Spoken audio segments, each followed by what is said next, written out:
आपने ऐसे कोई महापुरुष देखे हैं जिनके मुख से भगवान नाम ही निकलता, कुछ भी बात करो वो ठाकुर जी के नाम से ही प्रारंभ। हमने 2-3 महात्माओं के ऐसे दर्शन किए, उनसे आप कुछ भी कहो, महाराज जी कब आए? अपने राम रात को आ गए थे। आपने स्नान किया? हाँ, अपने राम ने स्नान कर लिया। आप प्रसाद पाएंगे? अपने राम को भूख नहीं है।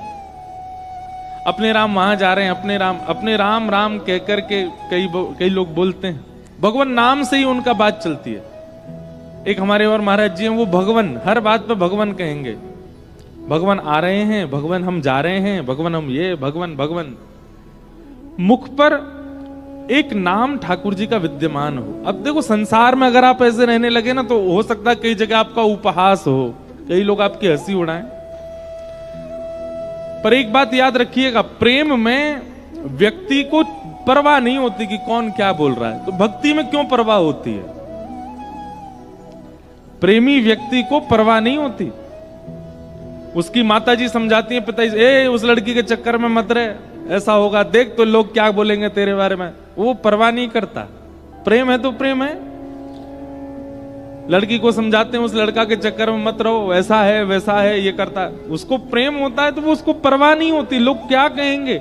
लेकिन भक्ति में सबको परवाह होती है। हम तिलक लगा के स्कूल कैसे चले जाएं, सब लोग बोलेंगे। हम कंठी पहन करके ऑफिस कैसे चले जाएं, सब लोग बोलेंगे।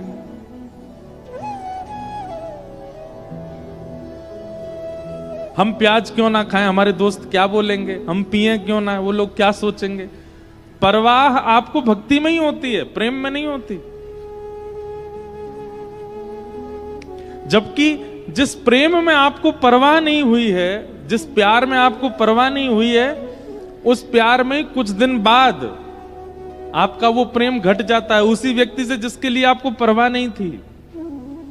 और यहां तो प्रेम सदा वर्धमान होने वाला है, यहां परवाह क्यों होती है?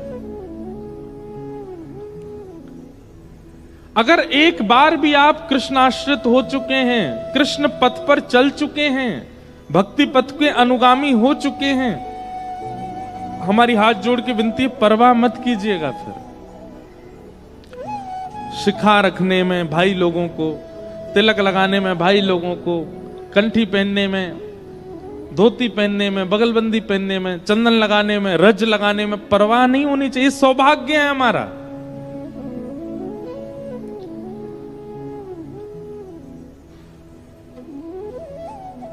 हम तो एक बात और कहते हैं, अगर आप वैष्णव हो और अभी तक अब आपका विवाह नहीं हुआ है और विवाह के लिए माता पिता फोर्स कर रहे हैं, तो अपने बायोडाटा में ये भी मेंशन करवाइएगा कि आप वैष्णव हो, आप हर महीने वृंदावन जाते हो, आप नाम जप करते हो, आप तिलक लगाते हो, आप कंठी पहनते हो, आप इन महाराज जी को सुनते हो। ये सब भी आपके बायोडाटा में आपका वैष्णव स्वरूप भी होना चाहिए। उसको हम छुपा देते हैं, उसको नहीं बताते।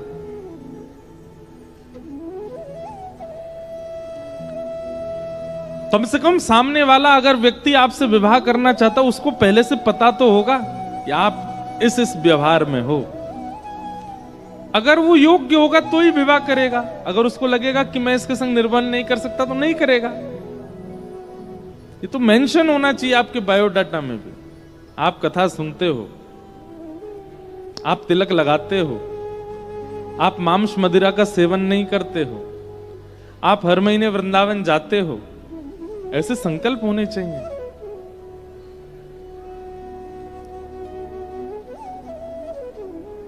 और हम तो एक बात कहें, जैसे कई बच्चों की डिमांड होती है, हमारा जिससे ब्याह हो कम से कम डॉक्टर होना चाहिए, सिविल उसकी नौकरी होनी चाहिए, इतना पढ़ा लिखा होना चाहिए, इतना सुंदर होना चाहिए, ऐसा होना चाहिए, वैसा होना चाहिए। लोगों की डिमांड होती है कुछ, और फिर वो डिमांड अगर दिख रही होती है तो बाकी चीजों को नजरअंदाज कर दिया जाए। चलो ये है, डॉक्टर है, भले उसका घर नहीं है, बना लेगा, डॉक्टर तो है, चलो ऐसा है, बाकी की चीजें नजरअंदाज की जाती हैं। अगर आप वैष्णव हो तो आपके होने वाले संबंधी, आपके होने वाले जो, उसमें एक वैष्णव लक्षण तो होना चाहिए। ये पूछिए उससे। अगर वैष्णव लक्षणों से विमुक्त है तो चाहे कितना भी श्रेष्ठ क्यों ना हो, आप विवाह नहीं करो।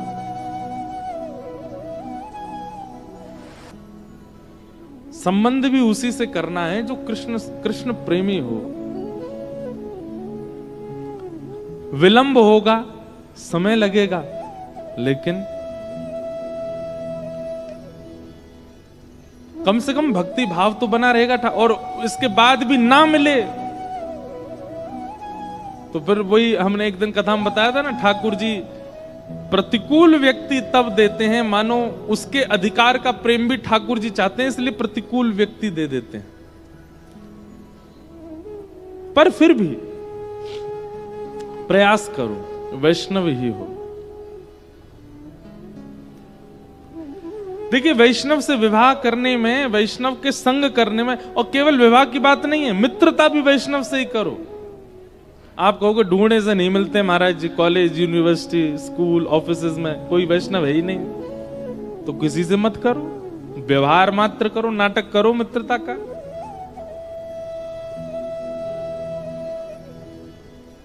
संबंध उसी से बनाना है जो भगवत प्रेम में विद्यमान हो। डॉक्टर से ही ब्याह करता है, चार्टर्ड अकाउंटेंट से ही ब्याह करता है, इंजीनियर से ही ब्याह करता है संभवतः। वैष्णव कहीं भी कर लेता है, ऐसा क्यों? वो भी वैष्णव से ही करे, वैष्णव से ही मित्रता, वैष्णव से ही विवाह, वैष्णव से ही सारे संबंध।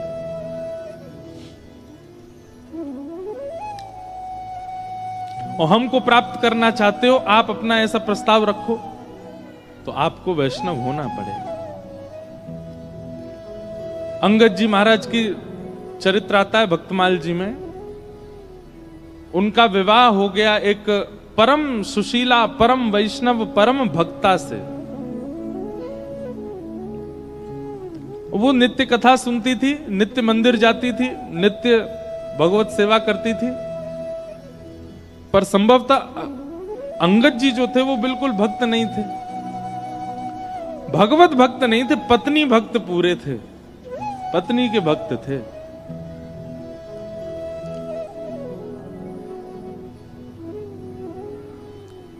पत्नी के भक्त थे, इसलिए पत्नी ने उनसे 2-3 बातें करवाने का, मैया ये रस्सी यही मारे लगाई कि यहां ना आओ, चलो आ जाओ, लाओ शरबत है हमें वो पिला दो।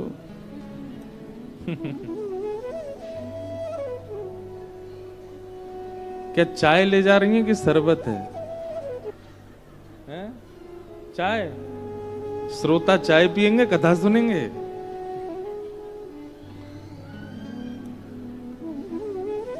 क्या बता रहा था मैं? क्या बता रहे थे हम?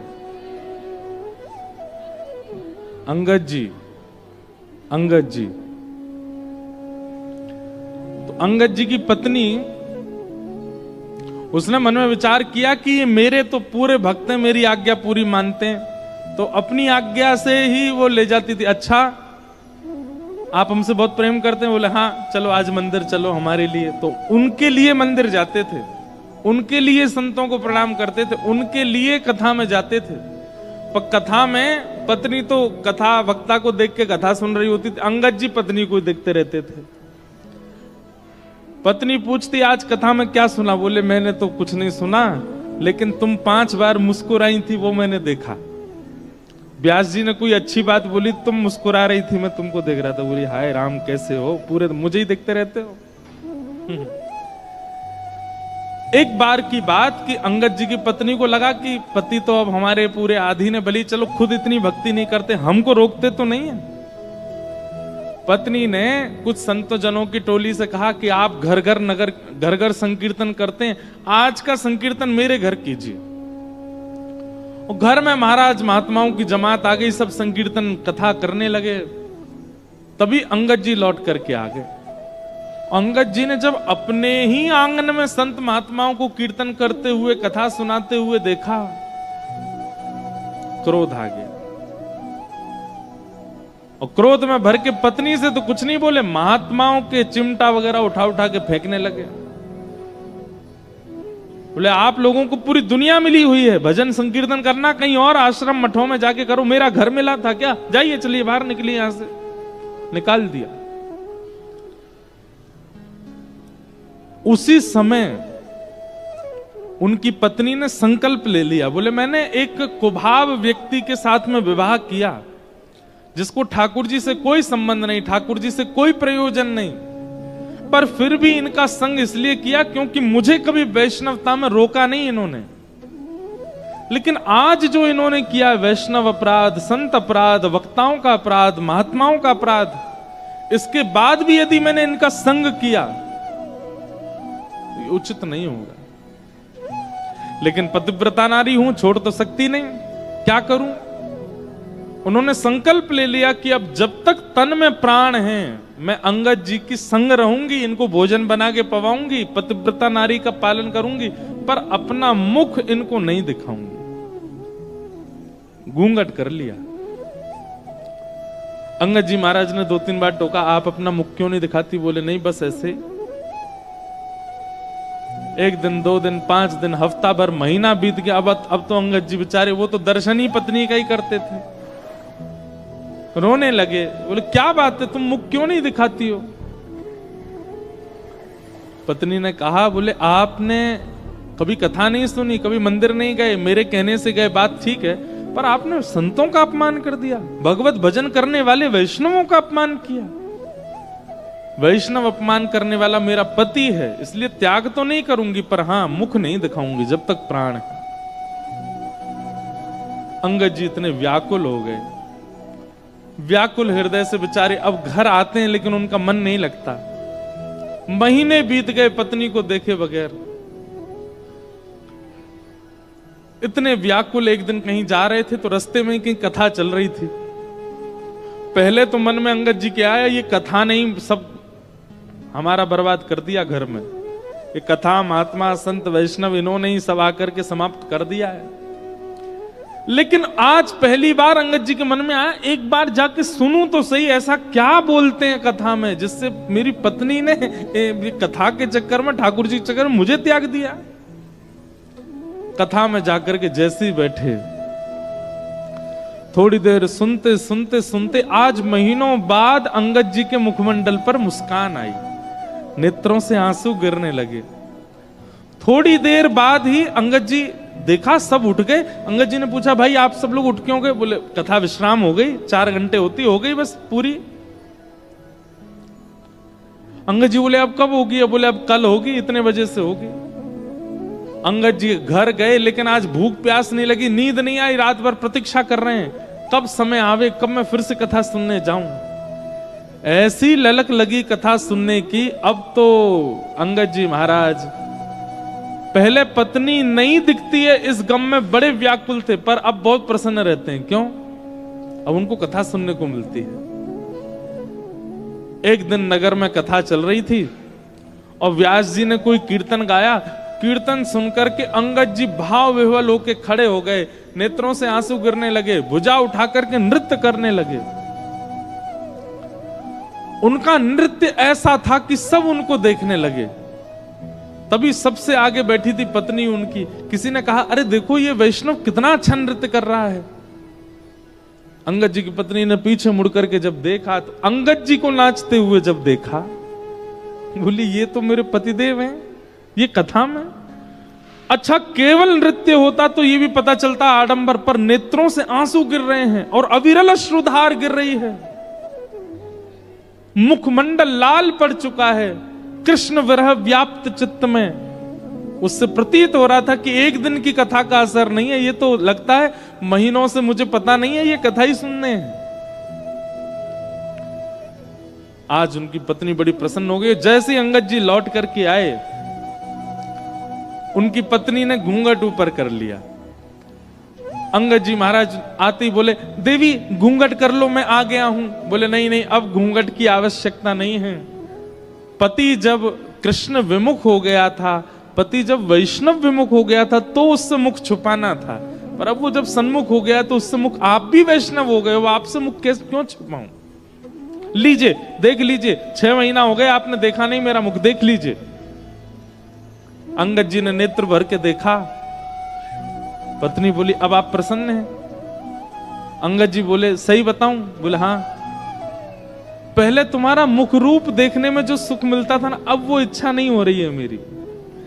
अब मेरी इच्छा समाप्त हो चुकी है। देवी तुम बहुत सुंदर हो, तुम्हारे रूप बहुत सुंदर है, पर पता नहीं क्यों जब से मैंने कृष्ण के गुण सुने हैं, जब से मैंने ठाकुर जी के लक्षण सुने, अब आपका रूप सुंदर बना रहे, पर अब इच्छा आपको देखने की नहीं, अब तो परमात्मा को देखने की, अब तो श्री कृष्ण को देखने की।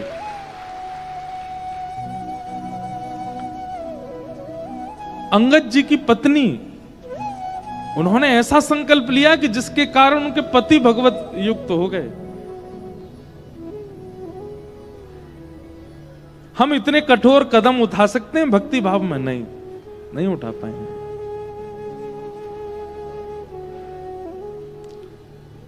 हमने कही ना बात, बाकी संसार की किसी भी क्रिया में हम लोगों को संशय नहीं होता, हम लोगों को फर्क नहीं पड़ता, पर जैसे ही कोई संसार की विमुक्त बात आती है, कोई विपरीत बात आती है, हम सबसे पहले भक्ति छोड़ते हैं, सबसे पहले कथा छोड़ते हैं।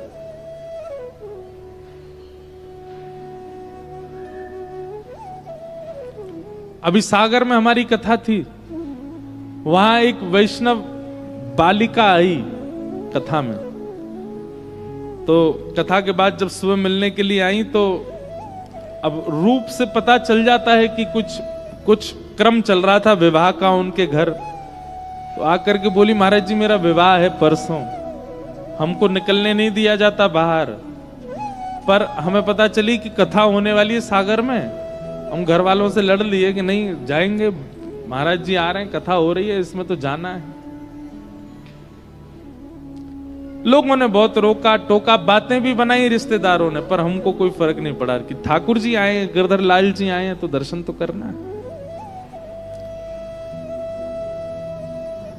जैसा त्याग, जैसा समर्पण, जैसी स्वतंत्रता संसार के विषय के प्रति होती है, ऐसी ठाकुर जी के प्रति हो जाए।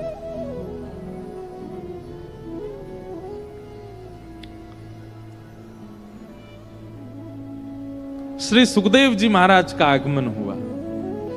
प्रेम ना पठन भागवतम सनई सनई, उनके मुख से अपने आप ही भगवान नाम निकलता रहता है, भागवत जी के श्लोक निकलते ही रहते हैं। वो चलते फिरते उठते बैठते ठाकुर जी का स्मरण करते ही रहते हैं।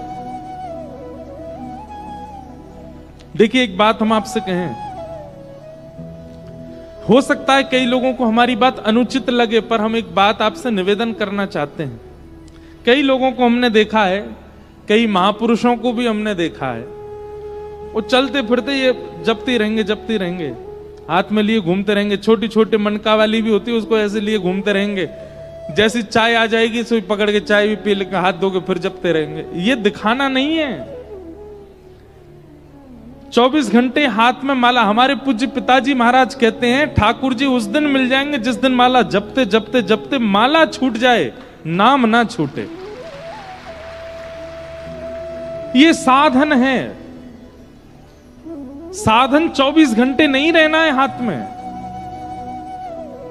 नाम होना चाहिए जिह्वा पर। इसके बिना अगर नाम प्रकट नहीं होता है तो कहीं ना कहीं आपकी भक्ति में चूक है। आपको जरूरत पड़ती है, एक साधन मिलेगा तो ही आप नाम जप कर पाओगे। हमारी कई परंपराओं में माला झोली संग रख करके नाम जप करने की वो परंपरा बनी रहे, उसका खंडन नहीं है, पर उस परंपरा से विलग लोग भी कई ऐसे हैं, वो 24 घंटा ठीक है कथा सुन रहे हैं, माला नाम जप चल रहा है, वृंदावन जा रहे हैं नाम जप चल रहा है, मार्ग में है नाम जप चल रहा है, चलता है, पर चलते फिरते उठते बैठते खाते पीते और नाम जप चलते ही जा रहा है, ये इसकी आवश्यकता नहीं है। नाम हृदय में होता है, नाम जिह्वा पर होता है, नाम मन में होता है, वहां चलते रहना चाहिए। सनई सनई श्री शुकाचार्य जी का आगमन हुआ। परीक्षित जी सन्मुख बैठे थे। परीक्षित महाराज ने चरणों में प्रणाम करते हुए सबसे पहली बात कही, मैं आपके चरणों में प्रणाम करता हूं। आप जैसे महापुरुषों का घर बैठकर के स्मरण करने मात्र से पवित्रता आ जाती है। हमारे राधा वल्लभ संप्रदाय में सेवक जी महाराज हुए, सेवक जी महाराज, बहुत ध्यानपूर्वक सुनिएगा। सेवक जू के चरित्र में एक बहुत सुंदर कथा आती है, देखिए बहुत ध्यान से सुनिएगा, बहुत बड़ी एक रहस्यात्मक बात है, हमने लिख रखी है एक जगह, इसलिए हम वहीं से देख के बताएंगे। तो श्री सेवक जू महाराज, जिनका पूर्व नाम था दामोदर दास जी, क्या नाम था? आप जबलपुर के पास के निवासी थे मध्य प्रदेश में। तो आपके एक मित्र थे चतुर्भुज दास और आपका नाम था दामोदर दास। एक दिन की बात है कि श्री सेवक जी नाम उनका बाद में पड़ा, पहले इनका नाम दामोदर दास था। तो दामोदर दास जी, चतुर्भुज दास जी, उन दोनों का सत्संग के प्रति, भक्ति के प्रति, भजन के प्रति पहले से ही बहुत रुझान था।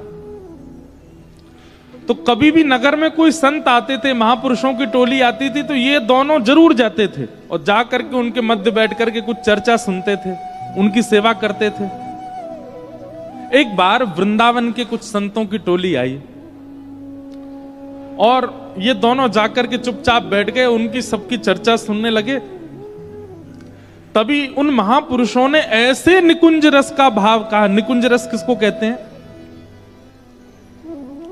जहां पर रास विलास, जहां पर प्रिया प्रियतम की अंतरंग चर्चाएं, जहां पर मान लीला, दान लीला आदि आदि लीलाओं का चर्चा का प्राकट्य प्रादुर्भाव होता हो, विशेष रूप से रास का भाव जहां प्रकट होता हो, उसको निकुंज लीला कहते हैं। तो जैसे ही निकुंज लीला का उन्होंने वाचन सुना तो दामोदर दास और चतुर्भुज दास दोनों अत्यंत लीन हो गए लीला में, मानो जैसे खो गए हों। और जब होश में आए तो बहुत समय व्यतीत हो चुका था, पर उनको ऐसा लगा अभी 2 ही क्षण निकले हैं। तुरंत उनने उन संत चरणों के चरण पकड़ लिए, बोले भगवान, ये जो लीलाएं आप सुना रहे हैं, ये जो भाव आप सुना रहे हैं, इन लीलाओं का, इन भावों का उद्दीपन कहां से मिला आपको, किसने किया? तब उन संत महापुरुषों ने बताया, बोले वृंदावन में श्री हित हरिवंश महाप्रभु विराजते हैं, उनके द्वारा ये भाव प्रकट किए गए। उसी समय चतुर्भुज दास और दामोदर दास जी के चित्त में आ गया कि हम वृंदावन जाएंगे और श्री हितरवंश महाप्रभु के अनुगत्य को स्वीकार, उनके ग्रहण करेंगे। लेकिन किसी कारणवश नहीं जा पाए वृंदावन, बहुत दिन हो गए। एक दिन उन्हीं संतों की टोली फिर आई और फिर से उनसे चर्चा जब सुनी तो चर्चा सुनने के बाद दामोदर दास, चतुर्भुज दास दोनों ने कहा, अब हम वृंदावन जाने के लिए तैयार हैं, अब हम जाकर के उनका आश्रय लेंगे। तभी उन संतों में से किसी ने कहा, बोले भैया अब तो बहुत विलंब हो गया। बोले क्यों? बोले महाप्रभु जी तो भगवद लीला में प्रवेश हो गए। हितरवंश महाप्रभु मानसरोवर, यमुना पल्ली पार ठाकुर जी का चिंतन करते करते ठाकुर जी की लीला में ही प्रवेश कर गए हैं। ये बात जैसे ही सुनी दोनों व्याकुल हो गए। लेकिन दामोदर दास जी तो इतने व्याकुल हो गए, इतने व्याकुल हो गए, उसी समय ध्यान में चले गए, मानसी में प्रवेश कर गए और महाप्रभु जी का अत्यंत विरह वेदना से चिंतन करने लगे। ऐसा कहते हैं उनका चिंतन इतना प्रगाढ़ था, इतना दिव्य था, इतनी उत्सुकता से महाप्रभु जी को याद कर रहे थे, नेत्रों से अश्रु प्रकट हो रहा था। 1 दिन, 2 दिन, 3 दिन, 4 दिन बीत गए और 3-4 दिन के बाद तभी क्या हुआ, उस जबलपुर के पास के गांव में जहां के वो निवासी थे, अपने आप श्री यमुना जी प्रकट हो गई, वृंदावन की लता गुल्म पत्र प्रकट हो गए, वृंदावन के सुंदर सुंदर देवालय प्रकट हो गए, वृंदावन जैसी सुगंध प्रकट हो गई, वृंदावन के मयूर प्रकट हो गए, वृंदावन के बानर प्रकट हो गए, ब्रजवासी प्रकट हो गए। एक साथ संपूर्ण वृंदावन का अनुभव उनको होने लगा। वे भूल गए कि मैं कहां बैठा हूं, ऐसा लगने लगा मैं वृंदावन में आ गया हूं। और तभी क्या देखते हैं,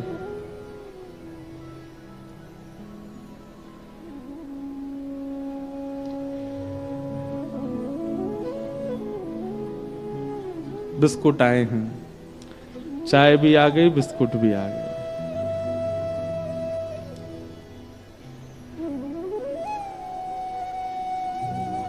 और दे के खिसक ली मैया। बड़े भोले लोग हैं भैया। क्या बता रहा था मैं, हैं? वृंदावन, हाँ नहीं, दामोदर दास जी का वृंदावन प्रकट हुआ। ऐसे हम भूल जाते हैं कथा। अब मेरे मुंह में पानी आ गया कि मैं बिस्किट खाऊं।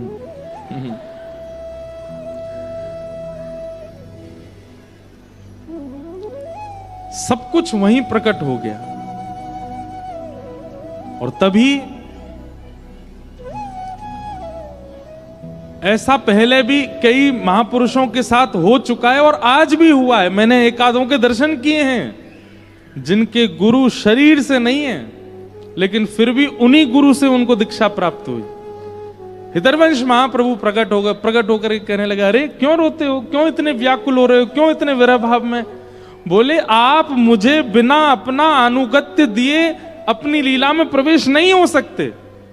आपसे मेरी प्रार्थना है, पहले मुझे अपना अनुगत्य प्रदान कीजिए। महाप्रभु श्री हितरवंश जी ने सदेह प्रकट होकर के और दामोदर दास जी को कृपा पात्रता प्रदान की, उनको दीक्षा प्रदान की। राधा वल्लभी संप्रदाय में उनको दीक्षित किया, राधा नाम महिमा, राधा नाम का मंत्र प्रदान किया। ऐसा संभवतः उस काल में पहली बार हुआ था कि गुरुजी सशरीर पृथ्वी पर नहीं है, लेकिन शिष्य के आर्त भाव से, शिष्य के प्रेम भाव से गुरुजी को आना पड़ा और आकर के दीक्षा देनी पड़ी। और तब उनको दीक्षा प्राप्त हुई।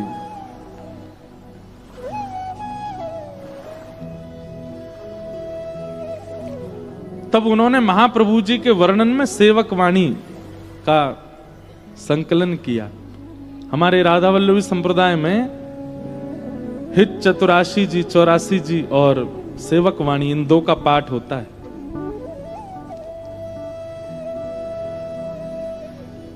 सेवक जी के इस पूरे महत्व को जब श्री वृंदावन में हितरवंश महाप्रभु के पुत्र वनचंद्र जी ने जब सुना, तो वनचंद्र जी ने संकल्प लिया कि जब सेवक जी वृंदावन आएंगे तो मैं खूब सारे रत्न, खूब सारे आभूषण, खूब सारे, जैसे नंदोत्सव पर रत्न लुटाए गए थे ऐसे लुटाऊंगा जिस दिन सेवक जी आएंगे। इतनी सुंदर लीला है, मुझे आज अचानक याद आ गई है। सेवक जी जब पहली बार वृंदावन आए तो कैसी लीला घटी। श्री राधा वल्लभ लाल जी खड़े थे और वनचंद्र जी उनकी सेवा श्रृंगार कर रहे थे, आरती कर रहे थे। तो सेवक जी जब वृंदावन आए तो सेवक जी ऐसा रूप धारण करके आए, रज आदि लगा करके, बिल्कुल सामान्य से वस्त्र धारण करके कि कोई पहचान ना ले, क्योंकि उनको पता चल गया था कि वृंदावन में ऐसी घोषणा हुई है, जिस दिन मैं वृंदावन जाऊंगा उस दिन राधा वल्लभ जी के रत्न कोष से रत्न लुटाए जाएंगे। उनको इस बात की उनको अच्छा नहीं लग रहा था कि मेरे जाने से ऐसा नहीं होना चाहिए, मैं तो एक सामान्य सेवक हूं। तो सेवक जी जैसे ही वृंदावन आए, कोई उनको पहचाना नहीं। राधा वल्लभ जी के मंदिर में आके इतनी भीड़ में ही आके खड़े हो गए, तब भी उनको कोई नहीं पहचाना। सेवक जी बोले, अच्छा कोई पहचाने ना, हम चुपचाप दर्शन करके चले यहां से। वृंदावन श्री वनचंद्र जी राधा वल्लभ जी की सेवा कर रहे थे, तभी राधा वल्लभ जी अपने नैन की ये पुतलियां हिलाने लगे ऐसे ऐसे। तो वनचंद जी ने पूछा, जय जय क्या हुआ? तो ठाकुर जी इशारा करके ऐसे बताने लगे, देखो कोई खड़ा है पीछे। और ठाकुर जी ने अपने नेत्रों के इशारे से बताया। जैसे ही वनचंद जी ने पीछे देखा, कहां? तो ठाकुर जी ऐसे नेत्र हिलाने लगे, वहां वो देखो पीछे खड़े हैं, वही हैं सेवक जी, इनका जिनके लिए तुमने घोषणा की थी। तुरंत वनचंद्र जी गए, जाकर के सेवक जी को हृदय से लगा। सेवक जी बोले, आप मुझे कैसे पहचान गए? तब वनचंद्र जी के नेत्र सजल हो गए, बोले कि भैया, किसी का रूप उसकी पहचान होता है, किसी के गुण उसकी पहचान होते हैं, किसी की वाणी उसकी पहचान होती है, किसी का ज्ञान उसकी पहचान होती है, पर आपकी पहचान तो राधा वल्लभ जी करा रहे हैं, आपकी पहचान तो राधा वल्लभ जी बता रहे। बोले ये खड़े सेवक जी। ऐसे श्री सेवक जी हुए। और फिर सेवक जी ने कहा, देखिए मैंने सुना है कि आपने घोषणा की थी कि मेरे आने पर आप राधा वल्लभ जी के रत्न कोष को लुटाएंगे। ऐसा मत कीजिए, राधा वल्लभ जी के रत्नों को, आभूषणों को आप इस प्रकार मत कीजिए। बोले अब हम घोषणा तो कर चुके हैं, कुछ तो करना पड़ेगा। बोले ठाकुर जी पर चढ़े हुए आभूषणों को मत कीजिए, मैं कोई इतना बड़ा व्यक्ति नहीं हूं, मैं कोई ऐसा नहीं हूं मेरे लिए आप ये करें। हाँ, आपने अगर घोषणा कर दी है तो फिर इसके प्रति कोई और लड्डू लुटा दीजिए, आदि। तो बोले नहीं नहीं, रत्न ही लुटाने हैं। तो कहते हैं वनचंद्र जी ने नए रत्न बनवाए, अमनिया। अमनिया किनको कहते हैं? जो ठाकुर जी को अभी पधराए नहीं गए उनको अमनिया कहते हैं। अमनिया रत्नों को लुटाए। लेकिन ऐसे श्री सेवक जी महाराज। ये बात हमने क्यों बताई? महापुरुषों के प्रत्यक्ष दर्शन हो, सामने बैठ के दर्शन हो, उनको प्रणाम करने को मिले, उसी से ही आपको आशीष मिलता है। नहीं, महाप्रभु शरीर से नहीं थे, फिर भी दामोदर दास जी को दीक्षा देकर के सेवक जी बना दिया। ये बात श्रीमद् भागवत में लिखी है। येषाम संस्मरणात् पुंसाम शुद्ध्यन्ति वैगृहा किम पुनर्दर्शन स्पर्श पाद शौचासनादि भी। घर बैठ के आपके चिंतन में प्रगाढ़ता होनी चाहिए, आपके चिंतन में तत्परता होनी चाहिए। आपके गुरु तो जहां बैठे हो वहीं प्रकट हो जाएंगे, वहीं दर्शन दे देंगे। चाहे आपके स्वप्न में दर्शन दें, चाहे आपके अनुभव में दर्शन दें। कई लोग हमसे कहते हैं आप दीक्षा क्यों नहीं दे रहे हमको? हम सोचते तो हैं कि हम देंगे, पर हमको बहुत डर लगता है गुरु बनने में। हमको लगता है हम कथा वक्ता ही ठीक हैं। अब कई बालक हमको पता आरोप भी लगाते हैं। बोले आपको आरोप है। मैंने क्या आरोप है? बोले हमको कथा सुना करके कृष्ण भक्त बना दिया, और जब हम कह रहे हैं कि हमारा हाथ पकड़ लीजिए तो आप हमको दीक्षा नहीं दे रहे हो। हमें कृष्ण भक्ति सिखाई ही क्यों जब आपको दीक्षा नहीं देनी थी? कई लोग ऐसे आरोप भी देते हैं। हमारे पूज्य पिताजी महाराज तो कई बार नाराज हो जाते हैं हमसे, परंपरा क्यों नहीं संभाल रहे हो। पर हम ऐसा नहीं है कि हम नहीं करेंगे, पर अभी हमको अपने मन से तो भाव आवे, हमारे लाल जी आज्ञा तो करें। वास्तव में बताएं, चेला बनने में जितना सुख है गुरु बनने में सुख नहीं है। हमारे बाल बाबा महाराज कई बार अस्वस्थ रहते हैं, लेकिन फिर भी यहां देखो कितनी भीड़ लगी रहती है। कई बार बेचारे स्वयं कथा नहीं सुन पाते। क्यों? इतने सब भक्तजन, इतने वैष्णव जन लगे रहते हैं आगे पीछे, और हम लोग, आप लोग देखो कितने आनंद से कथा सुनते हैं। पूरी योजना बनाई महाराज जी ने, महाराज जी नहीं सुन पाते। क्यों? गुरु हैं। लेकिन आज एक बहुत विशेष दिन है महाराज जी। हमारे पूज्य पिताजी महाराज को आज 50 वर्ष पूरे हुए हैं कथा करते हुए। आज उरई में जहां पिताजी की कथा चल रही है वहां उत्सव मनाया जा रहा है, दिल्ली में उत्सव मनाया जा रहा है, वृंदावन में उत्सव मन रहा है। हम लोग भी यहां ऊना में मनाएंगे, आज नंदोत्सव मनेगा। देखो, एकमात्र ऐसे भागवत के वक्ता हैं जिन्होंने कई वक्ताओं को 50-60 वर्ष हो चुके हैं, पर एकमात्र ऐसे वक्ता हैं जिन्होंने 50 वर्षों में इतनी कथाएं कर ली। जैसे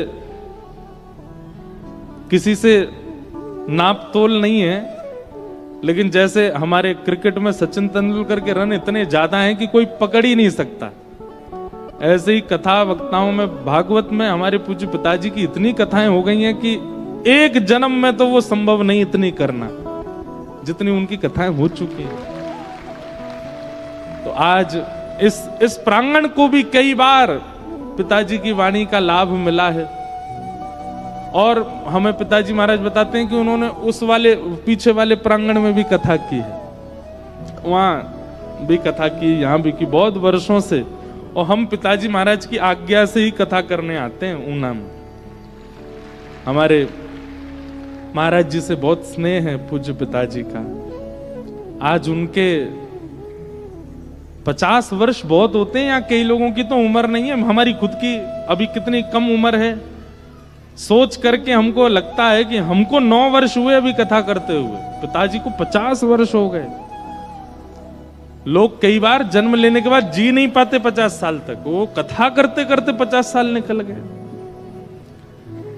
कभी कभी हमें लगता है कि 50 वर्ष तक इतना भागवत को गाया, इतना भागवत को गाया, वो अगर कुछ कह देंगे तो वो काम हो ही जाएगा। हम तो अपने पिताजी से एक ही बात कहते हैं कि पिताजी आप बस एक ही बात कह दिया करो, मैं सदा गिरधर को, गिरधर सदा मेरे, बस मैं आप कह देंगे तो हो जाएगा। ऐसे पूज्य गुरुदेव भगवान को आज 50 वर्ष कथा करते हुए हैं। हमारे पूज्य बाल बाबा महाराज और समस्त ऊना वासियों की ओर से, यहाँ के सब भक्तों की ओर से पूज्य गुरुदेव भगवान को बधाई हो। ऐसी रूखी बधाई नहीं चाहिए, जोर की दो, बधाई हो,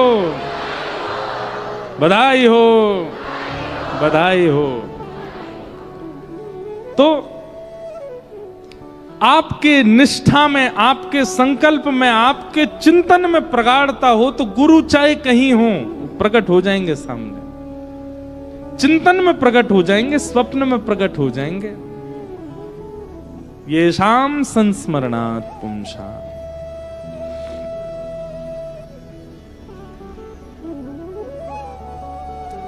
किम पुनर्दर्शन स्पर्श पाद शौचासनादिभिः। राजा परीक्षित सुखदेव जी से कह रहे हैं कि भगवान आपका स्मरण मात्र पवित्र कर देता है, आप प्रत्यक्ष सामने बैठे हैं, मैं क्या करूं, मैं आपके चरण छू लूं, मैं आपको वंदन कर लूं, उसी से ही मेरा उद्धार हो जाना है। आपका चिंतन घर पर बैठने मात्र करने से पवित्रता आ जाती है, आप सामने बैठे हैं मेरे। आप सोच के तो बहुत कुछ गए थे बिहारी जी से मांगने के लिए, पर जैसे ही पहुंचे भूल गए, और फिर सोचना पड़ रहा है। कई लोग तो आते मिलने के लिए लिख के लाते हैं, लिखा हुआ नहीं पढ़ पाते, क्या क्या पूछना था, क्या क्या जानना था, क्या क्या बताना था, भूल गए सब। यही असली दर्शन है कि आप ठाकुर के सामने जाकर के भी अगर याद कर पा रहे हो कि आपको क्या मांगना था, तो आप ये बात स्पष्ट मान लीजिएगा कि बिहारी जी को ही आपसे मिलने में रुचि नहीं है, इसीलिए आपको याद है संसारी वस्तु। लेकिन ठाकुर जी के सन्मुख जाके, गुरुदेव के सन्मुख जाके, संतों के सन्मुख जाके, वैष्णवों के सन्मुख जाके, कथा वक्ताओं के सन्मुख आके विस्मृति हो जाती है, क्या सोच के आए थे। विदुरानी जी का प्रसंग सुना है ना, ठाकुर जी घर आ गए, कैसी हो गई विदुरानी, पैर धर कहीं रही हैं, जा कहीं और रही हैं। ठाकुर जी को बैठाने के लिए पाटा बिछाना था, उल्टा बिछा दिया, केले खिलाने थे, छिलके खिला दिए। विदुर जी महाराज ने घर पर आकर के देखा, माथा पीटने लगे अपना, बोले पहली बार ठाकुर जी घर पर आए, उल्टे पाटे पर बिठा दिया, केले दूर फेंक रही है, छिलका खिला रही है ठाकुर जी को। विदुर जी महाराज ने पांव पकड़े, विदुर जी केला लेके आए, छिलका अलग करके केला जब खिलाया, ठाकुर जी बोले बिल्कुल बेस्वाद लग रहा है, हमको केला में रुचि ही नहीं आ रही है, पर विदुरानी जी जो छिलके खिला रही थी वो बहुत अच्छे लगे। क्यों? प्रेम उसी को कहते हैं जहां तन की सुध भूल जाए, जहां पर अपनी स्थिति भूल जाए। मैं कहा करता हूं कथा में, वो प्रेम हो ही नहीं सकता जहां सामने वाला अपने आप को भूल ही नहीं पाया। उसको याद है कि मैं कौन हूं, उसको अपनी स्थिति पता है, अपना पद पता है, अपनी योग्यताएं पता हैं, तो आपने प्रेम ही नहीं किया उसको। बंधुओं, ठाकुर जी परमात्मा हैं, ठाकुर जी परब्रह्म हैं, ठाकुर जी त्रिभंग ललित, ठाकुर जी श्याम सुंदर, ठाकुर जी मंदिर में रहते हैं, पर आपका प्रेम ऐसा हो कि ये सब भूल जाएं। ठाकुर जी भूले हैं, मीराबाई के लिए भूले हैं, सूरदास के लिए भूले हैं, कुम्भनदास के लिए भूले हैं, नरसिंह मेहता के लिए भूले हैं, जनाबाई के लिए भूले हैं, कितनों के नाम बोलूं मैं, सबके लिए ठाकुर जी भूल गए कि मैं कौन हूं। वास्तव में भक्ति ऐसी करनी है कि ठाकुर जी भूल जाएं कि वे परमात्मा है, सहज हो जाए।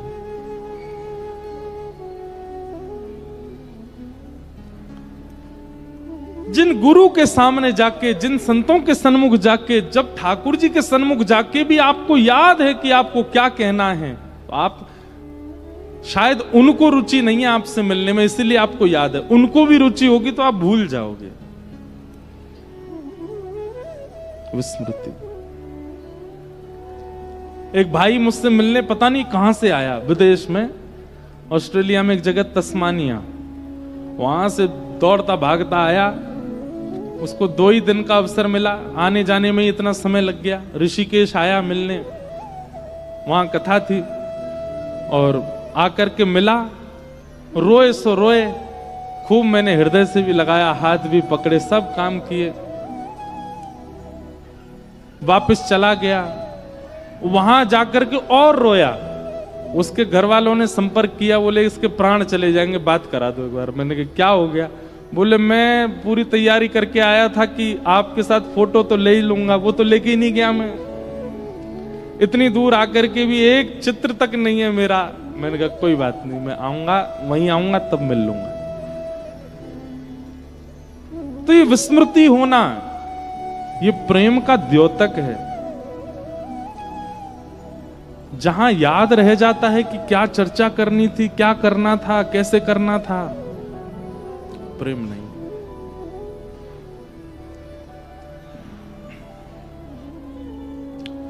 सुखदेव जी महाराज कह रहे हैं, परीक्षित जी कह रहे हैं कि महाराज आप मेरे सामने बैठे हो, आप जैसे महापुरुषों का घर बैठ के दर्शन करने, स्मरण करने मात्र से पवित्रता हो जाती। मुझे तो दर्शन, स्पर्श, प्रणाम सबका सौभाग्य मिल रहा है। महाराज अब देखो यहां पर बात की परिवर्तन, कैसा परिवर्तन है। अभी तो आप जिन महापुरुष के घर बैठ के स्मरण करने की इतनी महिमा गा रहे थे, अब उन्हीं से क्या पूछ रहे हो? जल्दी मरने वाले की मुक्ति का उपाय क्या है? अभी तो तुम कह रहे थे कि घर बैठ के स्मरण करने से ही पवित्र हो जाते हैं। आप तो मेरे सामने आ गए, चरण छूने को मिल रहे हैं, तो महाराज अब मैं क्या ही बताऊं, मेरे को तो परम पद प्राप्त होगा। और फिर तुम यही पूछ रहे हो कि जल्दी मरने वाले की मुक्ति का उपाय क्या है? अरे जब इतने श्रेष्ठ व्यक्ति तुम्हारे सामने बैठे हैं,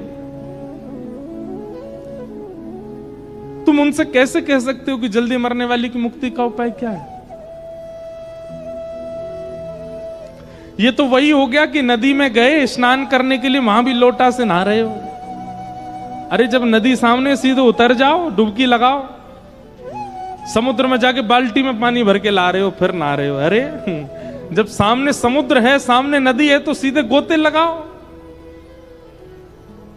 वहां ऐसी छोटी वस्तु थोड़ी की जाती है। वो बात अलग है कि आपके हाथ पांव टूटे पड़े हैं, भाव बहुत तेज है, बह जाओगे।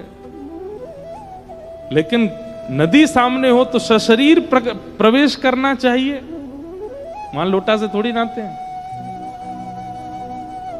सुखदेव जी महाराज समझ गए, बोले ये प्रश्न तुमने अपने लिए नहीं किया है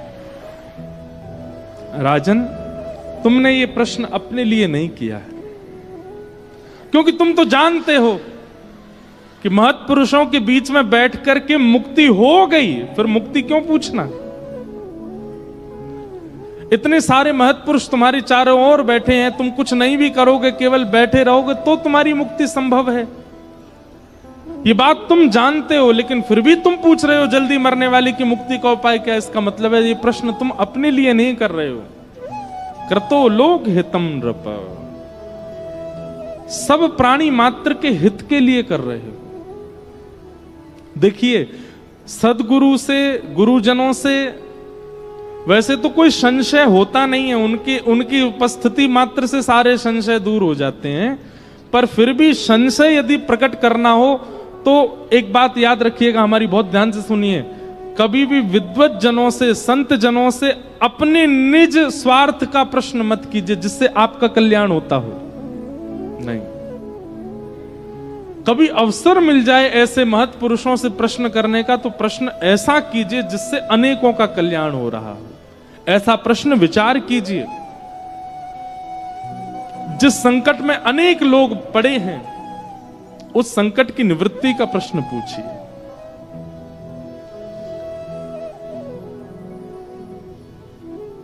लोग बाग इतने अद्भुत हैं, हमसे पूछते हैं सुदामा जी के पिताजी का नाम क्या था बताइए,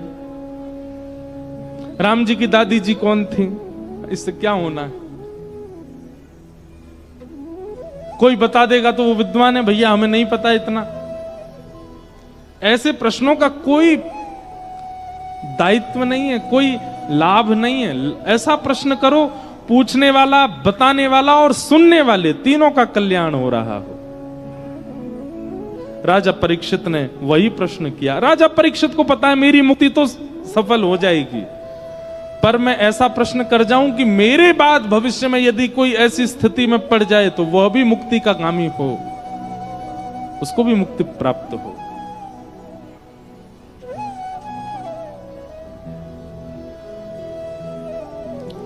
राजा परीक्षित के बात सुनकर के शुकाचार्य जी कहते हैं, योगी नाम नृपनिर्णीतम हरेर नामानुकीर्तनम।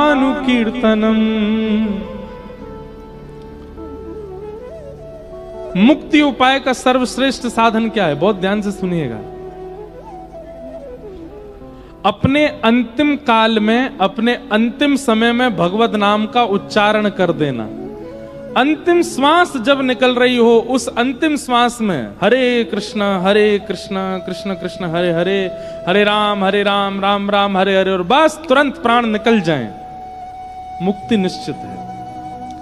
हमारे भागवत आदि शास्त्रों में ऐसा भाव भी है कि यदि व्यक्ति ने जीवन भर पाप किए, जीवन भर दुराचार किया, जीवन भर गलत काम किए, और ऐसे व्यक्ति का भी अगर अंतिम क्षण में भगवान नाम प्रकट हो जाए तो उसके जीवन भर के समस्त कार्य जो है वो शून्य हो जाते हैं, उसको मुक्ति मिल जाती है। फिर उसके जीवन के कार्यों पर नजर नहीं डाली जाती उसने क्या किया। लेकिन आप लोग कहेंगे महाराज जी ये तो बहुत गलत है, जीवन भर किसी ने गलत काम किया और अंत में भगवान का नाम ले दिया। यही तो आश्चर्य की बात है, अंत राम कहीं आवत नाही। ऐसा कहते हैं कि व्यक्ति को अपने मृत्यु काल में, जैसे उसकी मृत्यु होने वाली होती है ना, अंतिम के एक क्षण में, 7 क्षण में, 1-2 मिनट में उसको जन्म से लेकर के अब तक की पूरी स्मृति आ जाती है। अगर स्वाभाविक मृत्यु प्राप्त हो रही होगी तो, घटनात्मक मृत्यु में प्राप्त ये सब नहीं होता, पर स्वाभाविक मृत्यु यदि किसी की होती है तो अंतिम क्षण में उसके नेत्र बंद हो जाते हैं, उसको पूरी याद आती है वो पहले बालक था, इस स्कूल में पढ़ने गया था, माँ इसको ऐसे तैयार करती थी, माँ उसके ये सारे मित्र थे, वो घर आकर के ये पाता था, फिर बड़ा होकर के इस यूनिवर्सिटी में पढ़ने गया, इस कॉलेज में गया, वहां ये टीचर थे, वहां उसने ये डिग्री प्राप्त की, इस कन्या से उसका ब्याह हुआ, कन्या से पहला मिलन कैसे हुआ, पहली संतान कहाँ हुई, आदि आदि सारी स्मृतियां उसको आती है। बच्चे कैसे बड़े हुए, बच्चे कौन से स्कूल में जाते, अब बच्चों के ब्याह हो गए, बच्चों के भी बच्चे हो गए, सब उसको याद आ जाता है। और अंतिम बार रात्रि में जब वो सोया था उसको वह भी याद आ जाता, कल रात को मैं ऐसे सोया था, और बस इतना सोचते ही उसके प्राण चले जाते हैं। लेकिन उसको सब याद आ जाएगा, पर यह याद नहीं आएगा कि उसने ऊना में कथा सुनी थी, उसको यह याद नहीं आएगा उसने गिरिराज जी की परिक्रमा लगाई थी, उसको यह याद नहीं आएगा कि वो वृंदावन गया था, उसको यह याद नहीं आएगा कि उसने महत्पुरुषों के दर्शन किए, उसको बिहारी जी की स्मृति नहीं होगी, राधा रमन लाल जी याद नहीं आएंगे। मतलब मानो जैसे पूरी जीवन की किताब में से आध्यात्म को किसी ने रबड़ से मिटा दिया, वो याद ही नहीं आएगा उसको। अंत राम कहीं आवत न। भैया अंतिम क्षण में भगवान की स्मृति हो जाए, उसी के लिए तो कहते हैं इतना जप करो, इतनी कथा सुनो, इतने आध्यात्म में रहो, इतने ज्यादा भक्ति अनुष्ठान आदि करते रहो कि अंतिम क्षण में इतना किया गया कि उसका थोड़ा तो स्मरण हो, थोड़ा भी स्मरण हो गया तो मुक्ति निश्चित है। कई लोग कहते हैं हम हर साल में 6 बार वृंदावन जाते हैं। बहुत ज्यादा है क्या 6 बार जाना? कई लोग तो वृंदावन में ही हैं, पिछले 60 साल से वृंदावन से बाहर ही नहीं गए। उनको तब भी संशय है कि हमको भगवत प्राप्ति होगी कि नहीं। आपको 6 बार में विश्वास है कि भगवान मिल जाएंगे? अंत राम कही आवत नहीं। अंतिम काल में सब याद आ जाएगा आपको, ठाकुर जी याद नहीं आएंगे। अरे कहां तक कहें, आप अगर कथा भी करवा लोगे ना, वो भी याद नहीं आएगा आपको। अंत में भगवत स्मरण हो, उसके लिए क्या करना पड़ेगा? बोले इतना चिंतन करना पड़ेगा, इतना याद करना पड़ेगा, इतनी साधना करनी पड़ेगी, इतना ठाकुर जी को स्मरण करना पड़ेगा, इतना नाम जप करना पड़ेगा। जब समय मिले तब नाम, जब समय मिले तब नाम, जब समय मिले तब कथा, जब समय मिले तब सत्संग। मतलब संसार के विषय दिन में कम किए जाएं, भगवत चिंतन ज्यादा किया जाए, तब जाकर के ऐसी स्थिति बन सकती है कि अंत काल में आपको भगवत स्मरण हो जाए। लेकिन हमारा क्या है, पूरे दिन भोग वस्तुओं को भोगते हैं और उसमें समय मिलता है थोड़ा सा, तो उसमें भगवंत स्मरण, सुबह के 5 मिनट ठाकुर जी को, बाकी के पूरे 24 घंटे संसार को कैसे याद आ जाएंगे भगवान? एक संसार का एक रूल है, जिसको ज्यादा प्रायोरिटी देते हो वही आपके साथ खड़ा रहता है। आपने ठाकुर जी को, ठाकुर जी की कथा को, ठाकुर जी के नाम को प्रायोरिटी दी ही नहीं है, तो वो अंतकाल में क्यों आएगा आपके पास? जिन जिन को प्रायोरिटी दी वही याद आएंगे। एक सेठ जी के प्राण निकल रहे थे, उनके सारे बच्चे आकर के खड़े हो गए। ऐसा कहते हैं कि जब व्यक्ति की स्वाभाविक मृत्यु होती है तो उसका कंठ जो है गुर्र गुर्र आवाज करता है, कंठे गुरगुरायते, बोल नहीं पाता वो। कभी श्रीमद् भागवत में कपिल देवूति संवाद में दंडपाणी भगवान का वर्णन किया गया है, कभी सुन लीजिएगा उसको, आपकी रूह कांप जाएगी। व्यक्ति की मृत्यु कैसे होती है। हमने एक बार 1 महीने की कथा की थी नासिक में। उस कथा में विश्राम के 4-5 दिन, 1 महीना की कथा 30 दिन की कथा है, उसके विश्राम के 3-4 दिन में दंडपाणी भगवान का वर्णन किया है, कभी सुन लीजिएगा जाके। यही श्याम सुंदर, यही त्रिभंग लली, यही मोर मुकुट बारे, जब दंडपाणी भगवान रूप धारण करते हैं कितने भयावह लगते हैं। ऐसा कहते हैं कंठ से गुर्र गुर्र आवाज क्यों आती है? बोले यम के दूत जो हैं वो गला बांध देते हैं और बस प्रतीक्षा करते हैं, उल्टी गिनती गिनते हैं, इतनी देर रह गई तुझको ले जाने में। वो केवल उसी को दिखते हैं जिसके प्राण निकल रहे होते हैं, और किसी को नहीं दिखते। उल्टी गिनती गिनते हैं, 100, 99 आदि ऐसे करते हैं कि महाराज सामने वाला व्यक्ति कांपने लगता है। जैसे जैसे क्षण खत्म होते सब भूल जाता है वो। तो एक सेठ जी के प्राण निकल रहे थे, कंठ गुर गुर आवाज कर रहा था, बच्चे आगे खड़े हो गए, बोले पिताजी जाने वाले हैं, इनसे पूछ लें हाथ जोड़ करके कि सारा धन कहां रखा है, किसके नाम है। एक वैद्य जी को बुलाया, वैद्य जी बोले बहुत महंगी औषधि है, मैं दे तो दूंगा। बोले कोई बात नहीं, कितनी भी महंगी हो, पिताजी के द्वारा जीवन भर कमाया गया धन तो मिलेगा उसके बदले। वैद्य जी ने औषधि दी, जैसे कंठ साफ हो गया, बोलने लगे, आवाज निकलने लगी पिताजी की। बड़ा वाला कहां है? पिताजी यहीं खड़ा हूं, आप तो बताइए बस। बीच वाला कहां है? बोले मैं भी यहीं खड़ा हूं। छोटा वाला कहां है? बोले मैं भी यहीं खड़ा हूं। छोटे वाले के बच्चे कहां हैं? बोले हम भी यहीं खड़े हैं दादाजी, जल्दी करो, आपके प्राण निकलने वाले, जल्दी बता जाओ कितना किसके हिस्से में है। बड़े वाली की बहू कहां है? बोले मैं भी यहीं खड़ी हूं, काय को इतने समय निकाल ले हो, जल्दी बोलो। बीच वाली की कहां है? बोले मैं भी यहीं खड़ी हूं। सब याद आ गए। बताओ, इतनी महंगी औषधि मिलने के बाद, कंठ साफ होने के बाद भी इतनी देर सबको बुलाने में लगा दी, भगवान नाम फिर भी नहीं लिया। ये स्वाभाविक है कि व्यक्ति की मृत्यु में उसको ठाकुर जी याद नहीं आते। आपका बुद्धि ऐसी हो जाएगी, आपका मन ऐसा हो जाएगा, नहीं आएंगे याद। वही याद आएगा जिसका जीवन भर चिंतन किया, जिसको जीवन भर आपने प्रायोरिटी दी, वही अंतिम समय में याद आएंगे, ठाकुर जी नहीं। सब लोग खड़े हो गए, सबने, पिताजी बता तो दीजिए। बोले मैं तो ये कह रहा हूं, मैं बहुत देर से देख रहा हूं हमारी भैंस का पड्डा जो है वो झाड़ू खा रहा है, तुम लोग उसके मुंह से झाड़ू निकाल दो। झाड़ू पड्डा करते करते प्राण निकल गए, चले गए, भगवान नाम नहीं लिया। नाम नहीं आता, ठाकुर जी याद नहीं आते। इसलिए आज से एक संकल्प लीजिए, एक नाप तोल रखा कीजिए। आप संसार को कितना समय देते हो, संसार के विषयों को कितना समय देते हो, संसार की विषय वार्ता में, संसार के भोग विलास को आप कितना समय देते हो, उसकी काउंटिंग कीजिए। और फिर उससे 1 घंटा 1.5 घंटा ज्यादा ठाकुर जी को दीजिए।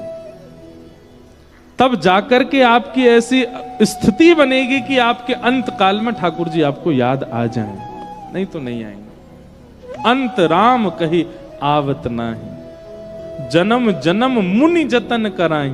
एक जन्म नहीं, अनेक जन्मों तक जतन करते हैं, तब भी भगवान याद नहीं आते।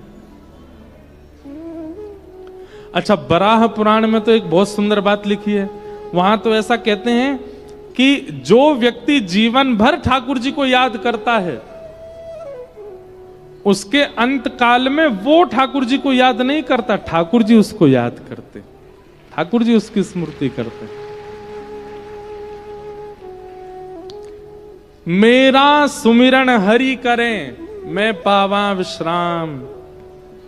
भक्ति की स्थिति कहां तक आ जाए? बोले मैं सुमिरन करते करते करते करते इस स्थिति में आ गया कि मेरा सुमिरन हरि करें, मैं पावा विश्राम। आप तो विश्राम पांव पसार करके सो जाओ, ठाकुर जी आपको याद करें, ऐसी स्थिति बने कि योगी नाम नृप निर्णीतम हरेर नामानुकीर्तनम। हरि नाम संकीर्तन यदि अंतिम काल में बन जाए तो ठाकुर जी प्राप्त होंगे, और उसके लिए बहुत श्रम करना पड़ेगा। तो इस प्रकार श्री सुखदेव जी महाराज परीक्षित को ज्ञानोपदेश करते हैं, और परीक्षित के चित्त से मुक्ति की इच्छा दूर करके भक्ति की इच्छा प्रकट करते हैं कि परीक्षित 7 दिन में मुक्ति मिले ऐसा मत कहो, 7 दिन में भक्ति मिले।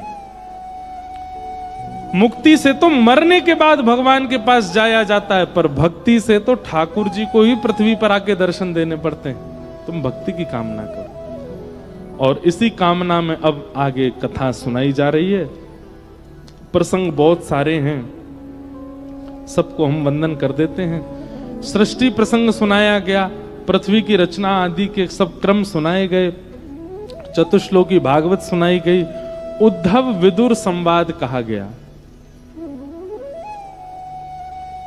थोड़ा सा इसका विस्तार करें, बहुत दिन से नहीं किया।